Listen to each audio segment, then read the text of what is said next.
Look at this. Mad Bull moving into GK. Very, very bad stuff here happening for them. But luckily, Flip's on the outside. Wonderful off-angle player, but he's got two enemies to deal with here in front of him. Safji and Ragnarok.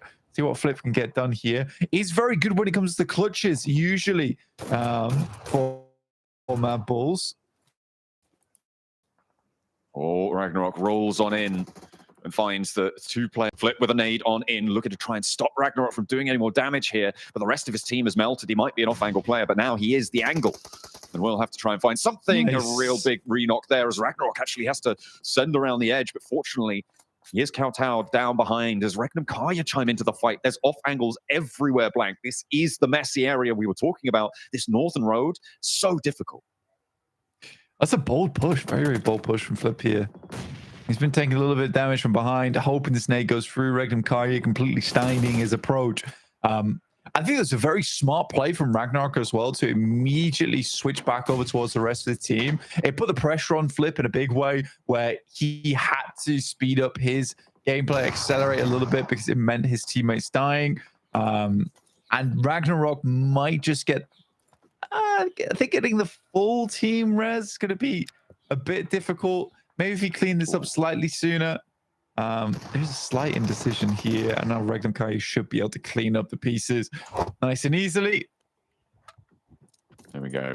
They are indeed eliminated. And Regnum Karya now up to 5 elims. They've lost one of their players, but there's still plenty of firepower for them to play with, and 5 points. It's not a bad game by any stretch. Now, we head over to the route out of Jejina City, the bridge mouth here where Arena have sat. DRX were up in the buildings for a long time, and now they want to exert more control over the area and get past this Arena blockade on this northeast side. But R8 are pushing in from the west. They're already up to 7 elims, Black, and they want to continue taking out Hyunbin like it's nothing.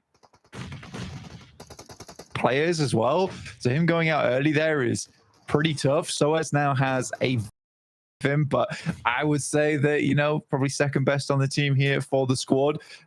Is able to take out one, making this into a 3v3 versus R8. Now R8 could continue the warpath here since taking down the Brazilian squad in Alpha 7. Look to push out now. There is enemies all around though.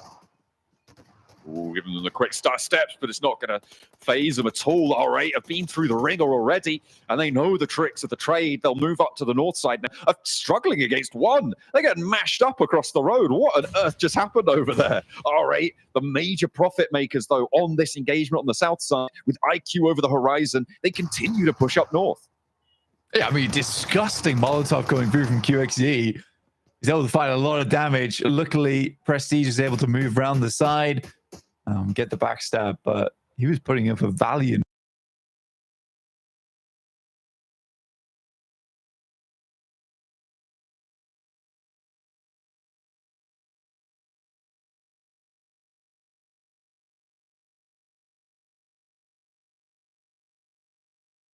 I think that's the play you have to make if you're a two-man squad, is you head to the unknown side of the map, which in this case is northeast. But they get so lucky this continuing to be in the circle in stage 5. I mean, by stage 5, you're usually assuming the circle to pick one of two land masses to go to. But because this has been so central each time, the algorithm basically just says, well, we just have to split. Yeah, it's a real nasty circle right now. And I mean, at the start of the game, playing like lemmings, you think that Alpha 7 do need to have a little bit of an uptick on performance there. As a rotate comes through for the Wolves, they're trying to crash on in. They do not have any other option. Thundertalk are going to be on the defense here. Plenty of teams trying to crunch their way through, as well as R8 try and move up north towards the IQ position, but they are finally falling. With 12 elims, though, they've already had a banger of a game. A nade onto the outside leaves just the one player now. Baton for Wolves alive up on the wall, dancing around, trying to find an opening, but it's not being presented. Thundertalk playing solid, stalwart on their defense. And there's nothing. He's at long range with the shotgun, and he's going to keep the lead pouring out, but it's not going to be enough to get all three. But goodness me, it was close. I mean, it's the correct move. It's the move from Thundertalks. It was slightly less glamorous than they were hoping potentially, but it is the right move. Is to send 3 out on a quick spin there.